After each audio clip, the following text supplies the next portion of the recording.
Je suis arrivée un peu dans les travaux publics par hasard. J'ai une formation d'ingénieur généraliste à Centrale. Je cherchais un métier plutôt concret et terrain. Il fallait que ce soit concret. Première, j'aime aller vers les gens et j'avais pas peur de ce métier principalement effectivement d'homme.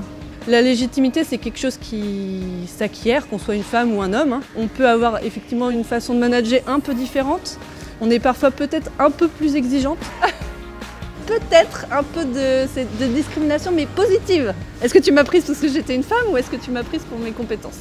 Voilà. Bon. On m'a toujours répondu que c'était mes compétences. Les a priori, je dirais, sont plutôt du côté des femmes que des hommes. Ça va pas aller, on va me juger, je vais pas être à la hauteur. C'est un peu féminin ça. Vis-à-vis de mon encadrement, j'ai toujours été assez claire sur le sujet. Moi, ma vie de famille,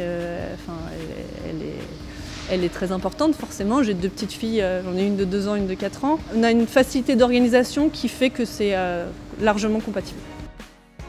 Allez Jordan! Un chantier, on a l'impression que c'est toujours un peu la même chose, mais il y a 1000 et une façons de le prendre.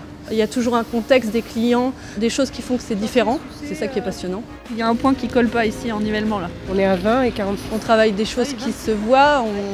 Quand on repasse sur des chantiers qu'on a réalisés, forcément on a une certaine fierté. On va aller là-bas du coup.